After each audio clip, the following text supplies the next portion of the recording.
Avenue as well. I mean, they informed Paterno. Apparently, Paterno had conversations with local police about Sandusky on a half a dozen occasions. Half a dozen.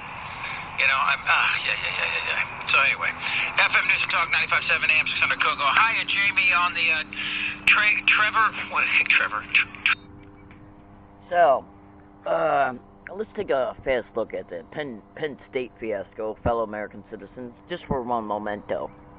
And the reason why I say this, my name is Leslie Williams, and this is a serious video. It's just sometimes when I make a video, I tend to get a little bit goofy, and I think that's because I'm video shy.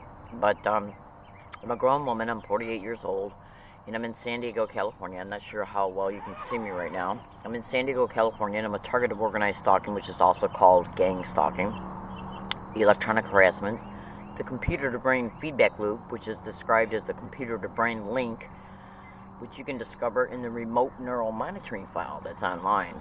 You can also YouTube and Google extensively in separate searches remote neural monitoring and electronic harassment and organized stalking. My name is Leslie Williams.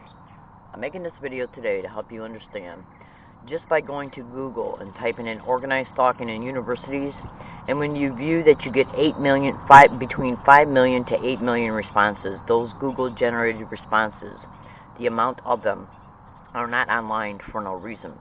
So you can also go to Google and type in a gang stalking tech, everything you need to know. Now, that's not everything you need to know, trust me, but it's a good premise, a good template of understanding for who they are and what some of their capabilities are and what they admit to, literal gang stalking, and who they're connected to in part. My name is Leslie Williams, and I make these videos for you so you can understand the extreme criminalities that are attached to organized stalking expeditions, who's connected, how they operate, and the places that they operate at. Now, if they target your son or daughter, understand this and be clear. They will intercept your daughter's phone messages, with their phone calls, whether it be landline or cell phone. They'll hack your cell phone, and they will intercept and reroute all phone calls and all emails, and all of their internet activity will be monitored. And this is usually done after isolation occurs. The monitoring will begin before then, though. My name is Leslie Williams.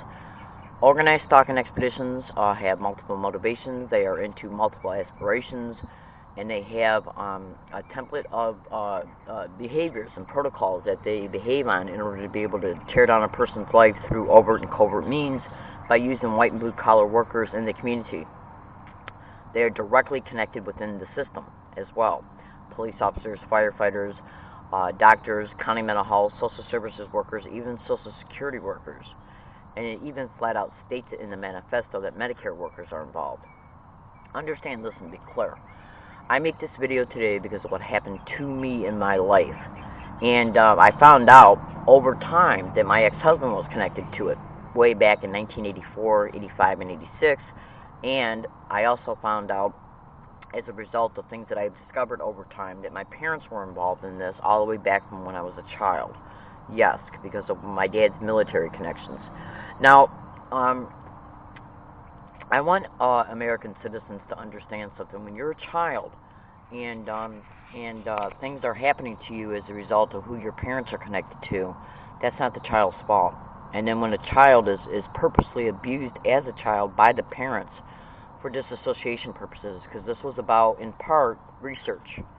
And if you study and Google human experimentation by going to YouTube and thoroughly investigating it, you will discover, if you do a mature, educated research, and it will take a little time, you will discover that parents did sell their children to human experimentation. And you will also discover that military families were used in huge amounts, and you will also discover their immediate family members were used as well. I make these videos in order to be able to help you understand that even in the manifesto, it clearly talks about targets being labeled as lab rats and research subjects. And right now the biotechnology community is into research like you would not believe. I've been tracked literally my whole life, ever since I was a little girl. I was a target of the Blue Beam Project when I was little. I even told people about what they projected towards me when I was little throughout this whole expedition to the people that had deliberately been putting my life through friendly means. My life has just been totally managed and maneuvered from behind the scenes through making sure that they kept track of me, and then they would put people along my route in order to befriend me to later be used for brain entrainment. Now, getting off that subject because I got to get steered into that, the reason why I'm making this file is to help you understand something. Even though what's happened to me has had multiple maneuvers done, multiple types of things have been done to me, what I want you to understand is that these expeditions go after everybody. They can pick somebody and use them for human experimentation after they're 35, 40. They can be picked out of the blue. Anybody can pick you for any reason if they feel that they can enter your life and tear it down without you being able to get assistance. In other words, if you don't have the right connections. They're into human trafficking rings, sexual servitude rings, property co-opting, land co-opting, mortgage co-opting, trust fund liquidation. They go after people on disability in order to be able to take over their disability checks, to exploit their Medicare, and to exploit them sexually. They go after single women, single mothers, because they want to be able to hijack the child from the mother in order to be able to apply for federal funds per child, and then try to whisk the mother into drug dealing and prostitution. And they do the same exact thing to young men as well, because they're directly connected to prostitution rings, and prostitution rings do have homosexuals within them in reference to the perpetrators. So understand this. I have literally witnessed young men and young women literally being shipped to a hospital in Dearborn, Michigan to be implanted, because the implants are used for brain entrainment, for behavior modification, in order to be able to stimulate what's entrained using remote neural monitoring. Go to YouTube and type in bioethics Timothy W. You will clearly hear an individual by the name of Timothy W. speaking before the Presidential Commission about cognitive weapons and brain entrainment. Okay? What they do is entrain your thinking, okay, to think and believe certain things, and then to get you to act on them. They identify and mark those neural networks, and then with remote neural monitoring, and then stimulate what's entrained back into current consciousness in real time for any expedition, any relationship, any maneuver, any episode, any theater that they bring about towards a target as a result of them covertly still steering and controlling their personal life when it comes to destitution, the ability to be able to work, even the ability to be able to get on food stamps because they're directly connected to social services. The whole goal is to create poverty so they can control the target through poverty in order to be able to get them into situations where they can have them entrained. And this is literally what they do. And this was done to me through friendly means. I'm talking about extremely upper class, middle, white families, elders of churches, even. People that have PhDs and stuff and go to work in very, very, very good jobs. This is how it was done to me. Okay, so when you read some of the Michigan blogs, understand this and be clear. They have literally had me on the run since 2002. I have literally been on the massive run since 2006. So the things that I have discovered between 2004 and and up until about February 2011 had not been, the information that has been discovered has not been, I have not been able to go back and apply the technical information and how it was used towards me all the way back up until 1989, 88, okay? So you can get a true understanding of how technology has been used to remotely neurally stimulate things. Like if you have a gambling addiction, get it? If you go to gamble one day for the first time in your whole life, I gotta hurry up and make this video. Say if a friend comes over and says, hey, you want to go to the casino? We're on vacation. Let's go to the casino. The guy thinks, well, I got a couple $100 I can maybe spare, it's vacation. So he says, okay, I'll go. He takes a shower.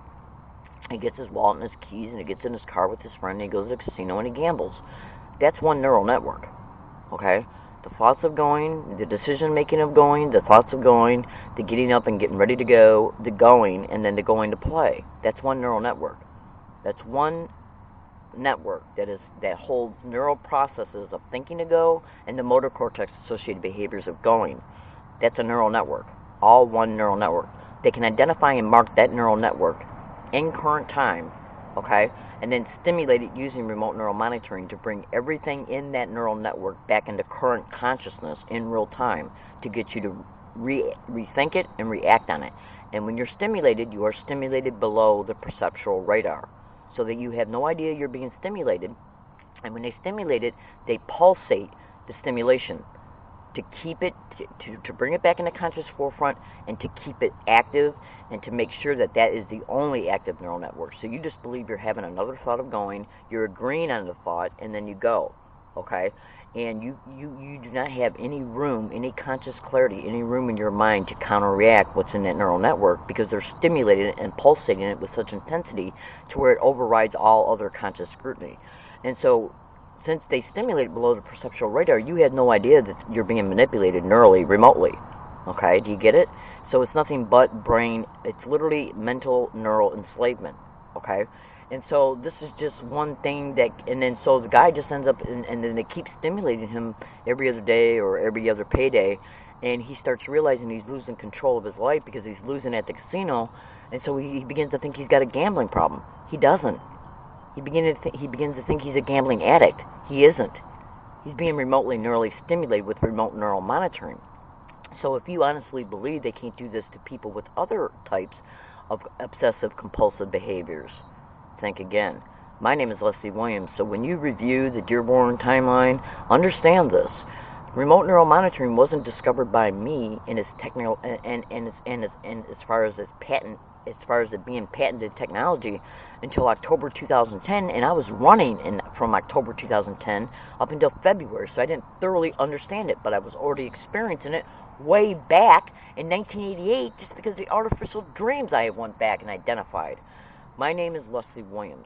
I don't have to prove, I know this might sound direct, and I don't mean it to be, but I want you to understand something. That through everything that I've been through, I want you to see that I don't have to prove myself to no one in reference to the truth of my history. I don't.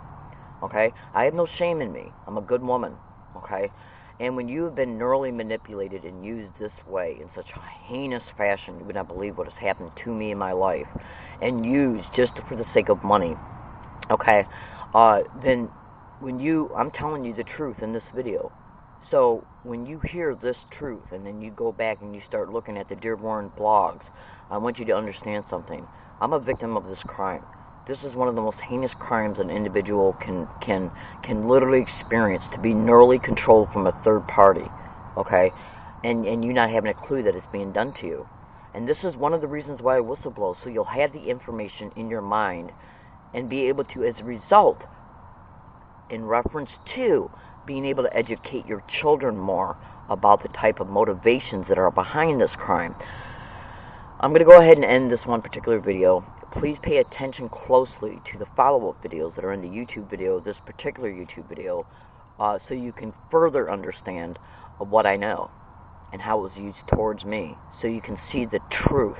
Because I'm going to tell you something right now. The syndicated police officers that are involved in these schemes, and they are directly involved in them to make money, they will use their positions and their syndicated county mental health and their syndicated social services workers to box the target in, like me, who's whistleblowing, in order to protect how they've been involved in these schemes. Do you really think they want to lose their jobs or lose their pensions or go to jail? No. So what they'll use is use their syndicated, because it's a syndicate, it's a nationwide syndicate. What they will do, and it clearly says it on the manifesto, what they will do is discredit the truth by discrediting the truth teller, me. My name is Leslie Williams. I expose these crimes to help you and your family so you can inform yourself and how to better in reference to the extreme, you would not believe the criminality behind this technology, so you can educate yourself and protect you and yours. I literally make these videos for you. As a result of what I have been through, I'm a woman. Women have parental instincts, okay? So when we see how our life has been totally raped, how we have been used by this technology, we think to ourselves, man, what can we do? What can we do to not only for justice sake, but to help the ignorant, so they don't have to go through it, the uninformed? Because if I would have known about this technology way back in 1986, nothing like this would have happened to me. Okay? So I help you. I make these videos in order to help you so you can protect your kids better, your sisters better, your brothers better, your friends better. And this is literally, without this, at the risk of seeming like I'm being mushy, this is literally the reason why I make these videos, to help you. Okay? And, okay, I'm gonna go. Make sure you look at the YouTube videos and the comments feature of this one. My name is Leslie Williams. I'm in San Diego, California, and today's date is April 17, 2012, and I gotta get going. I gotta start my morning.